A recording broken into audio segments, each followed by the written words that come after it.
আজকে আমি একটা রেসিপি নিয়েছি শ্রীজীবের বাঙালিয়ানা রান্নাঘরে।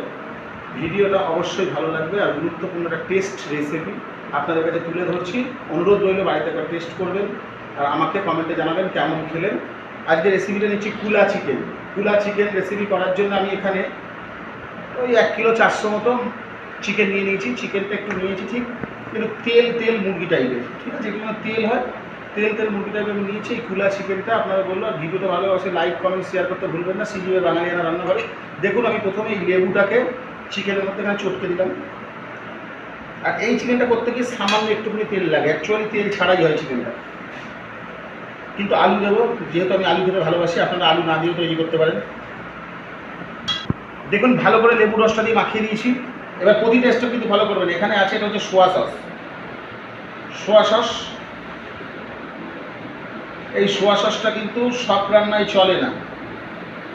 আমার কতটা মাংস বললাম 1.5 কেজি, 1 কিলো 400, তার জন্য আমি কি দিলাম 3 চিপি সোয়া সস। এর বেশি কিন্তু সোয়া সস এখানে দেওয়া যায় না। দিয়ে আমি এটাকে আবার ভালো করে একটু ম্যারিনেট করে আমি এটাকে 10-20 মিনিটের জন্য রেখে দেবো। তার মধ্যে তার স্টেপে আমি মশলাগুলো করে নেবো, মশলাটা আপনাদেরকে দেখাবো। কুলা চিকেনটা এমনভাবে তৈরি হবে, একটা লোভনীয় জিনিস তৈরি হচ্ছে। এই কুলা চিকেনে কী করেছি আমি, এই কুলা চিকেনের মধ্যে অল্প করে একটু আদা, একটু রসুন আর কয়েকটা কাঁচা লঙ্কা, এই কাঁচা লঙ্কাগুলো শুকিয়ে গেছে, এটা নিয়েছি। এখানে নিয়েছি হচ্ছে ক্যাপসিকাম আর পেঁয়াজ। আর এখানে নিয়েছি হচ্ছে একদম ছোট্ট সাইজের 2টো টমেটো, একদম ছোট্ট। এখানে নিয়েছি কাজু, এখানে নিয়েছি শুকনো লঙ্কা, এখানে নিয়েছি কাশ্মীরি লঙ্কার গুঁড়ো, গরম মশলা, চিকেন মশলা। চলুন রেসিপিটা তৈরি করা যাক, মশলাটা তৈরি করে নিই। দেখুন চাটু বসে দিয়েছি, চাটু হিট হয়ে গেছে। আমি এর মধ্যে কি নিয়েছি দেখুন, 6টা শুকনো লঙ্কা আর দিয়েছি কাজু বাদাম। দেখুন এই ভাজা কমপ্লিট তুলে নিয়েছি। এবার দেখুন চাটু এখানে গরম আছে, চাটু কিন্তু আমি বন্ধ করি। দেখুন চাটুর মধ্যে একটা জিনিস দিচ্ছি আমি। দেখুন এটা আছে মেথি পাতা, এই গরম চাটুর মধ্যে, আর নয় এইটুকু। এই গরম চাটুর মধ্যে যে মেথি পাতাটা আমি করে নিয়েছি, এখানে একটু আস্তে করে ওপর দিয়ে হাত দেবেন, যেন আমার মতো এরকম আবার করে বলবেন না, তাহলে কিন্তু হাত পুড়ে যাবে। এখানেই আমি মেথি পাতাটাকে গুঁড়িয়ে নিলাম। দেখুন আমি এখানে এই যে কাজুটাকে ভেজে নিয়েছি আর লঙ্কাগুলোকে এই করে নিয়েছি। এবার এটাকে ডাস্ট তৈরি করবো। ডাস্ট তৈরি করার পর এর মধ্যে টমেটোটা যেটা আছে সেটা দিয়েও আমি এটা ডাস্ট তৈরি করে নিচ্ছি। আলু পাতাটাকে এইভাবে ডাস্ট করে নিচ্ছি। চলুন এবার আলুটা ভেজে নিই, আমি আলু খাবো। দেখুন তেল আমার পুরো হিট হয়ে গেছে। তেল হিট হওয়ার জন্য আমি এটা যে আলুগুলো রেখেছেন আলু ভাজার জন্য আলুটা দিয়ে দিচ্ছি। দেখুন আলু দিয়ে দিয়েছি। আলুর মধ্যে দিলাম নুন। দেখুন আলুটা ভালো করে আমি একটু 2 মিনিট ধরে ভালো করে আমি নেড়ে ছেড়ে নিলাম। নেওয়ার পরে আমি এটাকে চাপা দিচ্ছি, নাহলে আলুটা রাখা দিয়ে আমার ভাজা হয়ে যাবে। দেখুন আমি আলুটাকে ভেজেছি, দেখুন পুরো লাল লাল করে, কিন্তু কোনো জায়গায় পোড়েনি, এরা যেন না পোড়ে। চলুন এবার আলুটাকে তুলে রাখি। যে এই মাংসতে তেল বেশি লাগবে না, তেল ছাড়া বলতে গেলেও হয়। দেখুন যে মাংসগুলো আমার মাখানো ম্যারিনেট করা ছিল, সেই ম্যারিনেট করা মাংসগুলো আমি এখানে দিয়ে দিলাম। দেখুন মাংসটাকে আমি ম্যারিনেট করে নিচ্ছি কীভাবে। দেখুন আমি ওইটুকু তেলের মধ্যে মাংসটাকে ম্যারিনেট করে নেবো। এবার এইভাবে একটু ছেড়ে দিলাম 2 মিনিটের জন্য, ম্যারিনেট হয়ে গেছে। আমি এবার আবার একটু মাংসটাকে নাড়িয়ে দিচ্ছি। দেখুন এটা কিন্তু তেল ছাড়া, অ্যাকচুয়ালি তেল ছাড়া, এটা কিন্তু তেল লাগে না। তেল ছাড়া কুলা চিকেন সরি। দেখুন এবার ওপর আমি মাংসগুলোকে ঠিক ছেঁকে তুলে নেব।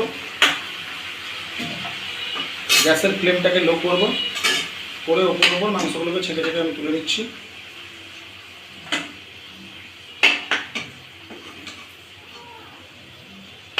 মাংস আমি এখানে তুলে রেখে দিলাম। এবারে চলুন, এবারে দেখুন তেল ছাড়া তো খাসির মাংস না, তাহলে আমি কি করব, আমাকে তো মশলাগুলো ভাজতে হবে। তার জন্য আমার ওই মাংসটা যেটা আমি লেবু সোয়া সস দিয়ে ভিজে যে জলটা বেরিয়েছে, তার মধ্যে পেঁয়াজ আর ক্যাপসিকাম দিয়ে দিলাম।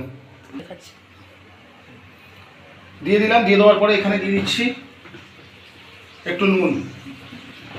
এবারে বয়েল করে নেব।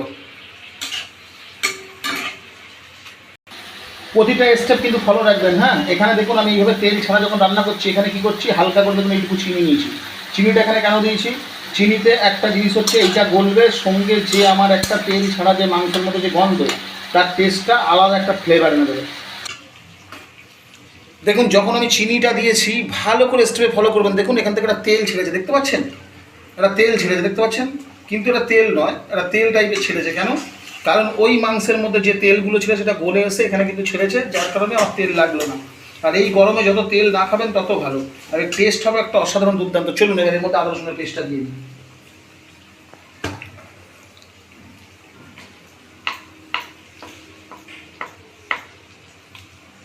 এরকম 1 চামচ জিরে গুঁড়ো, মশলা সবসময় এখানে কিন্তু কম দেবেন, নাহলে কিন্তু তিতো হয়ে যাবে। 1 চামচ ধনে গুঁড়ো, জাস্ট কালারের জন্য একটু কাশ্মীরি লঙ্কার গুঁড়ো, ওই 10 টাকা প্যাকেটে যেটুকু থাকে সেইটুকুই, এটা 10 টাকা একটা প্যাকেট, সেইটুকুনি। এখানে দিচ্ছি একটু চিকেন মশলা,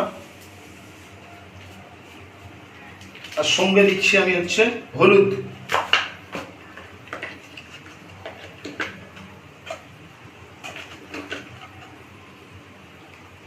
চলুন আমি কিরকম মশলা দেখবেন, এখানে আর কোনো মশলার দরকার নেই। এবার এটাকে ভালো করে মশলাটাকে আমি মিক্সড করব, যেহেতু আমার তেল ছাড়া। জল দিয়ে মিক্সড করবো, জল দিয়ে আমার সেই মশলা ধোয়া জলটা নিয়ে নেবো একটু। দেখুন জল দিয়ে মশলাটাকে কষে দিয়ে দেবেন সুন্দর করে, কোনো জায়গায় ধরবে না পুড়বে না, ঠিক এইভাবে আমি লো হাই করে এই মশলাটাকে পাকিয়েছি ভালো করে। এই মশলাটা যত পাকাবেন তত কিন্তু টেস্টটা দারুণ আসবে।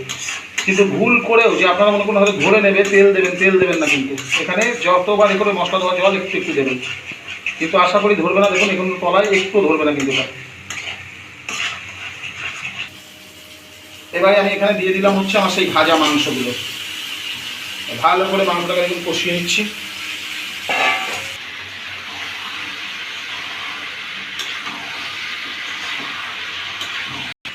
দেখুন ভালো করে মিক্সড করে নিয়েছি। এবারে আমি এখানে দেবো স্বাদ অনুযায়ী লবণ। দেখুন স্বাদ অনুযায়ী লবণ অ্যাড করলাম। দেখুন 2 মিনিট ভালো করে কষিয়ে নিয়েছি। দেখুন একটা লোভনীয় জিনিস তৈরি হয়েছে। অনুরোধ রইল বাড়িতে একবার ট্রাই করবেন, আর আমার চ্যানেলটাকে লাইক কমেন্ট শেয়ার সাবস্ক্রাইব করতে ভুলবেন না। শ্রীজীবের বাঙালিয়ানা রান্নাঘর দেখেছিলাম, আলুগুলোকে অ্যাড করে দিলাম। আবার এটাকে একটু 2 মিনিট ধরে নাড়িয়ে দেবো করে। আমি এটাকে এরকমভাবে চাপা না দিয়ে কিন্তু অনেকক্ষণ ধরে আমি কষে নিয়েছি মাংসটাকে। দেখুন আমি কি সুন্দরভাবে কষেছি, এইভাবে আপনারাও কষে নেবেন।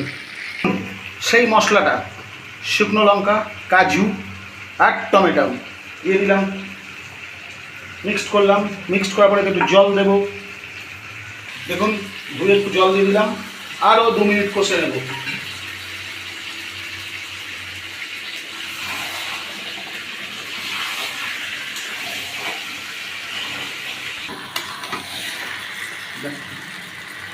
চলুন এবার আমি এখানে জল অ্যাড করলাম।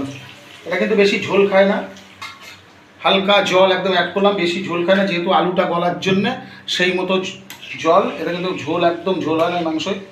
এটা ভাত, রুটি, পরোটা যার সঙ্গে ইচ্ছা খান, আর বাড়িতে করে দেখুন রেস্টুরেন্ট ফেল হয়ে যাবে। দেখুন মাংসটা ফুটছে, ঠিক এইভাবে আমি 10 মিনিটের জন্য চাপা দিয়ে দেবো, কিন্তু মাঝে মাঝে আমি তুলে দেখে নেব। অবশ্যই মাঝে মাঝে তুলে দেখে নেবো, নাহলে তলায় ধরে নেবে। 15 মিনিটের মধ্যে আমি কিন্তু 2-3 বার তুলে আমি এটাকে কিন্তু ভালো করে নাড়িয়ে দিয়েছিলাম, ঠিক আছে। আমি এবার আবার থালাটাকে তুলে নিলাম। তুলে নেওয়ার পরে এবারে দেখুন ফিনিশিং টাচ দেখুন, আমি কিন্তু স্লো রেখেছি আগে, 15 মিনিট আগে 5 মিনিট হাই রেখেছিলাম, তারপর স্লো করে দিয়েছি। দেখুন দেওয়ার পরে আমার স্লোতে ফুটছে, ফোটার পরে মাংসটা। এবার আমি এখানে যে জিনিসটা দিচ্ছি মন দিয়ে দেখবেন, আমি যে মেথি পাতাটা ভেজে গুঁড়িয়ে রেখেছিলাম সেই মেথি পাতাটাকে দেখুন, সেই মেথি পাতাটা আমি করে নিয়ে আমি এখান থেকে এটাকে ভালো করে মিশিয়ে দিলাম। সঙ্গে দিলাম হচ্ছে শাহি গরম মশলা। গরম মশলা আজকে কিন্তু আমি কোনো মশলা তৈরি করিনি। এটাকে আমি একটু ভালো করে এই মিক্সটা ভালো করে করবেন, যেন মিক্সটা কোনো রকম মিস্টেক না হয়। দেখুন 1 মিনিট ফুটে গেছে। আমি এখানে 2টো কাঁচা লঙ্কা ছিঁড়ে এটাকে আমি এর মধ্যে দিয়ে দিয়েছি। দিয়ে দেওয়ার পরে আমি এটাকে ভালো করে চেপে দিয়েছি। দেওয়ার পরে দেখুন গ্যাসের ফ্লেমটা পুরো অফ। তার সঙ্গে আমি এখানে থালা দিয়ে এই অফ অবস্থায় 5 মিনিট পরে সার্ভ করে আপনাদেরকে দেখাচ্ছি। সার্ভ করে নিয়েছি। আজকে রেসিপি হচ্ছে কুলা চিকেন, তেল ছাড়া, অনুরোধ রইল অবশ্যই বাড়িতে একবার ট্রাই করবেন, আর অবশ্যই ভালো লাগলে আমার চ্যানেলটাকে লাইক কমেন্ট শেয়ার করতে ভুলবেন না। আর এমনি নিত্য নতুন রান্না পেতে আমার পাশে থাকবেন। এই পর্যন্ত আজকে সবাই ভালো থাকবেন, সুস্থ থাকবেন। আবার নতুন রেসিপি নতুন ভিডিও আপনাদের সঙ্গে দেখা হচ্ছে।